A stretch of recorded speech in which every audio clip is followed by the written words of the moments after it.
Hello. Hi, everyone. Hello, and welcome to another episode of Environmental with Dandelion. This is our podcast where we dive into the intersection of business and sustainability. And we are your hosts and the founders of Dandelion Branding, Courtney and Al. And today we are talking to Alina Klarner, who is the head of ventures at Impact Shakers, which is an impact ecosystem that is tackling complex societal challenges through inclusive entrepreneurship. Love what you're doing. Thank you so much for being here, Alina. We're really happy to be here. That was a great introduction. You've done your research. Thank you. Thank you. We try. So let's jump into it. Alina, can you tell us the number one thing that you want people to know about angel investment? About angel investments. Or in any investing. Yeah. So maybe impact investing more broadly, because I think it's a really exciting space.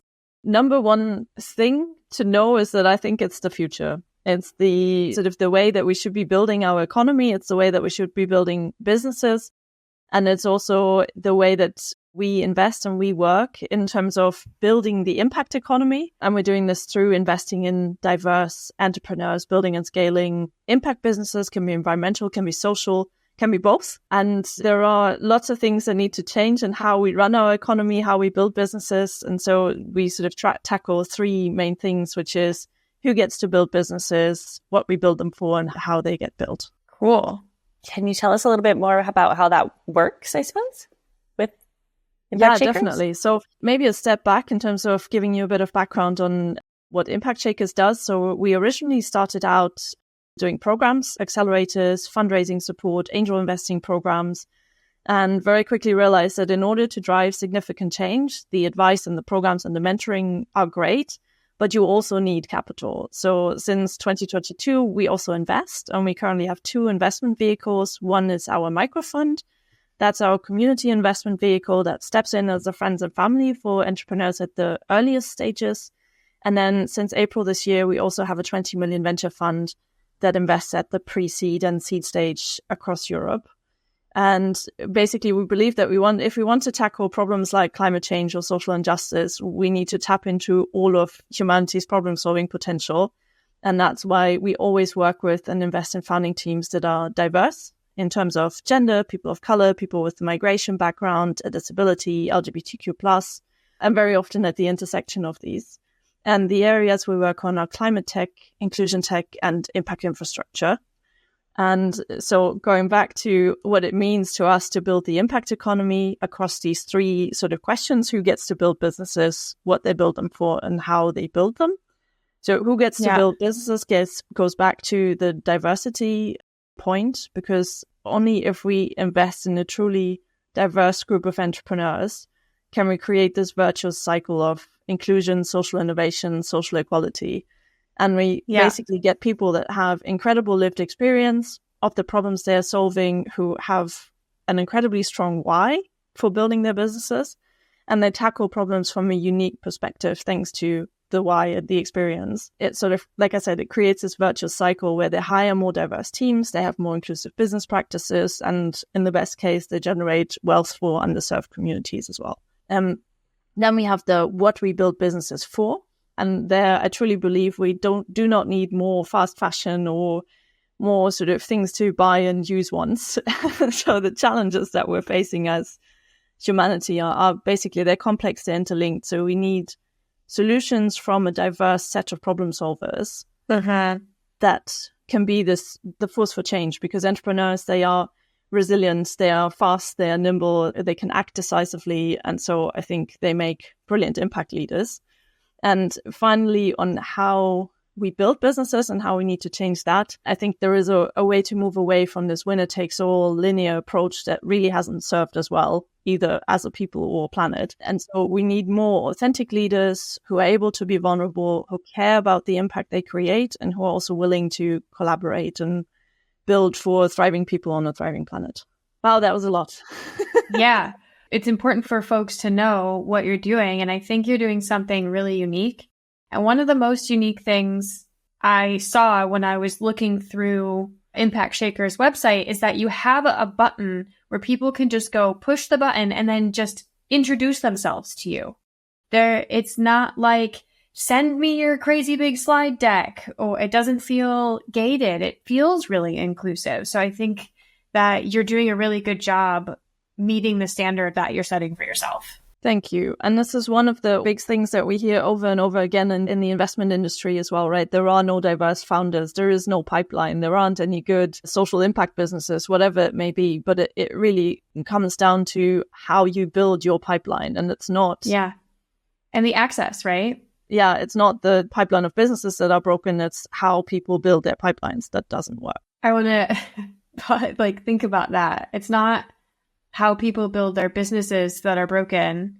It's how people build their pipeline. Yeah, it's not that there aren't any businesses and there aren't enough diverse founders. There are plenty of diverse founders out there. There are plenty of impact founders out there. The supply is incredible. The quality is incredible. The problems they solve are huge. They are investable. The approach they take is phenomenal. And yet, time and time again, we meet other investors who say, I can't find founders to invest in. So what I'm saying is that pipeline, the way they search for these businesses is broken because it focuses on one specific type of founder, one specific type of business.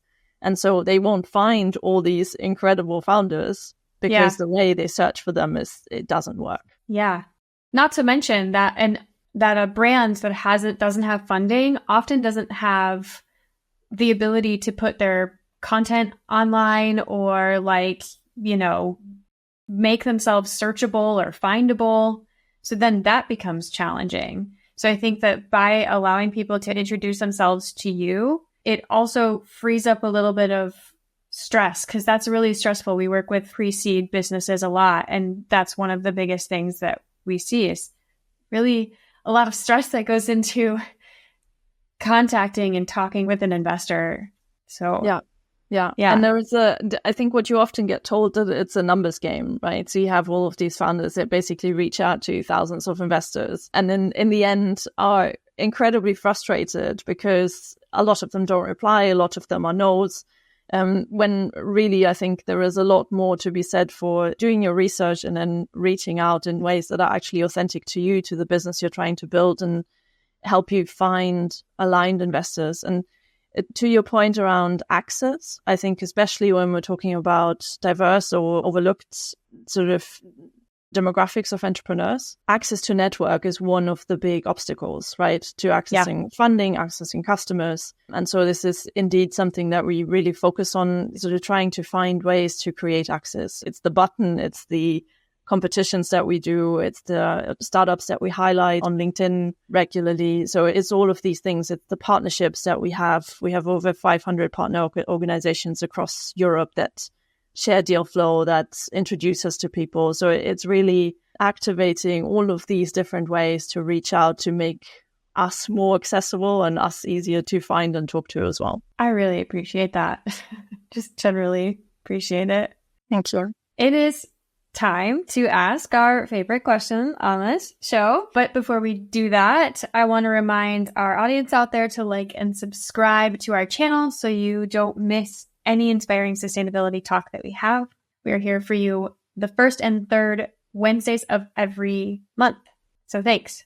So Alina, what is the role that Impact Shakers is playing in the transition to a more sustainable future? So we see our role as ecosystem builders. We bring together entrepreneurs, investors, academia, accelerators, foundations, other ecosystem stakeholders to tackle issues like climate change, waste, biodiversity loss, the lack of access to financial services, education, health, so environmental and social challenges. And we build this ecosystem because all of these problems are complex, they are interlinked. And so we believe that you need to tackle them from lots of different angles and you need lots of different people to work together, to collaborate, to create community in order to actually drive change and drive systemic change. Beautifully said. Beautifully said. Couldn't agree more. Yeah, it's incredible.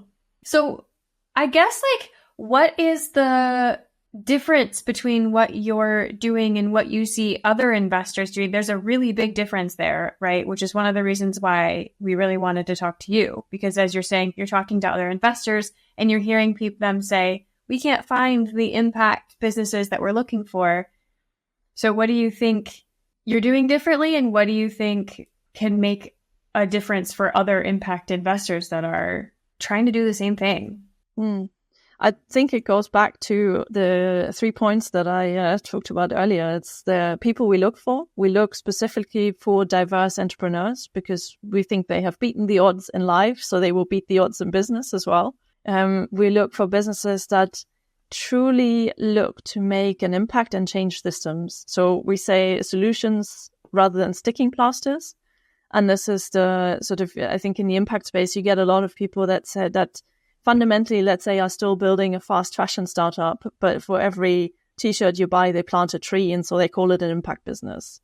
That I would call a sticking plaster, right? There is another example that we had at some point where we were looking at a business that was creating a plant-based alternative to seafood, which, in and of itself, great idea, great project. But where they were producing and their customers were so far apart that the footprint of actually moving their product to the places where it needed to go was so large that it almost eliminated everything good that they did in terms of the product. So it's people who are really thinking through the systems they're changing, the products that they're creating, and finding ways to creatively solve for the problems that we have. And then it's in how we build businesses, but also how we interact with people. So there is a really big aspect for us treating each other as humans, because quite often you get these sort of perceived power dynamics between investors and startups. And quite frankly, if anything, it should probably be the other way around, because the founders are doing all the hard work. They're the ones that are putting in all the blood, sweat, tears, money, whatever it is, right? But what we try to do is really meet each other on that human level and find people that we want to work with for the next potentially 10 years plus, and vice versa. Power dynamic is really interesting. Yeah. And it's one of the things that I think are broken. Because, like I said, if anything, it should probably be the other way around. But in an ideal case, if we can all take a much more collaborative approach, then I think things would just work a bit better. People would find better matches in terms of the investors they find for their businesses and how that works, and better solutions in the end as well. Yeah. Do you think it's like a money is power is movement, like type break there? Or do you think that, I guess, what would be the first step towards solving that or changing that relationship in an investor relationship? I think one of the things that, actually two things that work really well. So the first question that we ask every time we talk to a founder is to tell us about themselves. Because quite often you start the conversation and it goes, my business does this and this and no. And before you know it, you're sort of at the end of the meeting, you haven't even had a chance to ask them about themselves, to understand who they are as a person and why they're building the business. So we try to, in every conversation, create space for the people, right? To have that conversation, to set that as the sort of the ground rule that we meet each other as people, and we tell them a bit about ourselves as well, so that it immediately becomes a conversation between two humans rather than sort of someone who's offering something for the other person to invest in or buy. And then I think the other thing that I love as well when founders do is to reframe it in their mind that they are offering an opportunity, right? Because I think when you go around and you have all of these rejections, it's sort of, there's a temptation to go into, I don't know, what should we call it, begging mode. You're so desperate, you're running out of cash, you need the money, and that desperation, in a way, it seeps through. And we know this from our own fundraising as well. That's not something that creates good relationships or good conversations. So actually doing a bit of, and this is easier said than done, but doing a bit of reframing in your mind around the opportunity you bring and the possibility of collaborating and building something together. I guess, what do you think are some of the best ways that a business can prepare to feel ready to have these conversations with you? I would say get smart. So do lots of research. There are funding, sort of investor readiness fundraising courses out there. We do our RAISE program in Belgium that goes through all of the different funding options and helps people prepare. There are other people who do great work in the space as well, but it's basically understanding all the options. Because there's a bit of a myth that sort of VC funding is almost like a metric or measure of startup success. And the reality is that for most startups and a lot of impact startups, VC funding isn't the way to go, right? You need a business and a team that want to grow a lot really fast in a very specific way. And for a lot of businesses, it's not the right type of funding. So actually understanding what are my options? What does it mean for me now in a year, 5 years, 10 years? What does it do to my business? What does it do to me? Is it aligned with what I'm trying to build? I think that's the first step that every founder should take. Then also, people shouldn't be afraid to ask questions, right? There is a lot of smile and nod. And it's a sort of, yeah, I'm going after VC funding. Okay, have you understood how the VC model works? Yes, of course. So are you aware that you are signing up to a very short time frame? Yeah, yes, of course. Wait, what?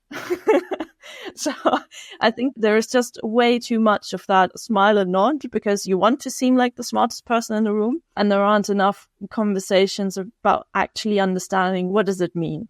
Is it the right choice for me? Do you think that that's the biggest misconception, I suppose, with folks coming into it, is that they think that it's sort of a more simple process than it actually is? Or what do you think is the biggest misconception that folks may have about receiving funding from investors? I think the biggest misconception is that VC is the way to raise funding. There are so many different ways. We see this also a lot with diverse founders because we all know it's harder for diverse founders objectively to raise funding, right? There is the 2% invested in female-led businesses, 0.2, 0.1% in Black female-led businesses. It's basically horrendous, right? So it's really hard. And what we see a lot is that especially those diverse founders, they build their businesses in different ways. By the time they come to us, they have revenue, they have found customers, they have explored grant options, they have explored all these different ways of building and funding their business that have nothing to do with VC. So I would say that that's the biggest misconception, that people get so wrapped up in this fundraising that they forget to also build a business that works. Interesting. Yeah, because when you look for a business, I assume that one of the main things you're looking at is this a business ready to scale? Or is this a business that works already? And I think, would you rather have somebody come to you with a business that just needs cash inflow so that they can invest in that? Or would you rather have somebody come to you and say, this is my business plan. Can you invest? And then I can start. Or do you? What we require is basically that businesses have built an MVP and have some sort of market feedback. So this could be a pilot project, it could be a few customers, but still very early stage. And I think there is then nuance to this as well, right? Because not all founders have the network and the funding to allow them to start building or build for a year to get to that point. Right. So it's hard to say you should, I think it's wrong to say you should just build your business and then come for funding, because that not everyone might have that option. Right. So I think there is nuance. I think if you want to get VC funding, there is the requirement that you have built something already. Depends a little bit on the type of investor you look for and the type of VC, at what stage they invest in. But then especially before then, I think there are also other ways of getting funding and building network. Interesting. I don't think I've ever talked to an investor that said there's other ways to do it before coming and talking to me. We have this conversation with basically all of our founders because they lock themselves in for whatever it is, right? 5, 7, 10-year period. We do the same. We don't want to end up at the end or in the middle of that relationship where everyone suddenly realizes that they made a massive mistake. And this is not what they wanted. So we also challenge founders, is this how you want to build your business? And only invest in the ones that are truly sure and have thought through that this is the way for them to build. Yeah. So you're breaking down a power struggle and treating people that you're working with as a partner rather than that is making decisions together, rather than like, I've given you money, so you must do X thing for me. We try. Yeah. Yeah. And maybe just going back briefly to the sort of what do you do at the earlier stages. So this is one of the reasons why we set up our microfund, which is a friends and family vehicle that can step in as the friends and family. If you don't have that type of friends and family, you can put even the first 10, 20, 25K on the table to help people that are pre-revenue get to a point where they can then be ready for investment, or people that have an innovative company structure like a steward ownership structure, for example, that doesn't work with a lot of the traditional funding options. There's a lot of innovation in the market, lots of cool organizations all across Europe that do different things structured as a cooperative, that have some sort of debt option, that have, grants. So there's lots of really cool stuff out there, but it takes a bit of digging to find it. Yeah. And your RAISE program, you mentioned that. Does that teach people how to find those opportunities? As well, yeah. We go through the entire fundraising process from funding options, so the instruments that are available, building a fundraising strategy, understanding how angels work, how VC works, how you should come up with the amount that you're trying to raise, the deck, the pitch, the whole process. Wow. Well, that's a really cool resource. Yeah, and we get great feedback from the entrepreneurs. I think it goes back to all of the things we've talked about, right? There is not enough information out there, and so making something like that accessible to founders, I think, is a very worthwhile thing to do. Yeah. I have kind of a wild card question, but we see this a lot. And it's like, how important is the pitch deck? We get a lot of folks asking us to help them. We're a marketing agency, help them share their story and update their pitch decks. And from an investor standpoint, how important is that? I think it is important, especially if you're doing something like a cold approach or you're pressing the get on the radar button on our website. So because it is it's the first impression, right? And if you think that we see 2,000 startups a year, the first time we look at a pitch deck, we're probably going to spend a few minutes. So there is not a lot of time to actually read and digest and think about it deeply. So I think it is important. But I also think that a lot of pitch decks turn into Q&A documents where you get rounds and rounds and rounds of feedback and you lose the story, right? you lose the mission and what this business is actually setting out to do, because they're trying to answer all of the questions of all the investors that they have talked throughout their fundraising process. So I think there's a balance to be struck. So yes, the pitch deck I think is important because it is your calling card and it's the first impression often, but equally you can't possibly answer all questions in your deck. So having a good storyline that runs through it, that is also authentic to you, I think is really important. Great. I think that's a really helpful answer to a lot of folks that are looking for just that in and of itself, that are looking for funding. Where can people find you if they want to talk to you or pitch your website, or if you have anything cool coming up? It's the end of 2024, maybe something early next year you're planning, or... We still got lots of things planned for 2024. So you can find us on LinkedIn as Impact Shakers, where we also publish impact funds that have just closed, so are ready to deploy capital, invest in startups, other funding opportunities. And you can find us on our website, impactshakers.com. We have a newsletter that goes out with regular updates and also funding opportunities. And we already talked about the Get on the Radar form. So if you're a startup, a diverse-led impact startup raising or thinking about raising in the future, you can get in touch through the form. And we have just today opened applications for our next pitch competition, which you can find on summit.startupguide.com. So this is a competition that we're running around the same time as Web Summit, together with one of our partners, Startup Guide, again, for early stage startups who are solving problems around climate tech and inclusion tech. Wonderful. Thank you so much for joining us. This has been really helpful. It's been a pleasure. Thank you so much. Thank you, everyone, for watching, and we will catch you next time. See you next time.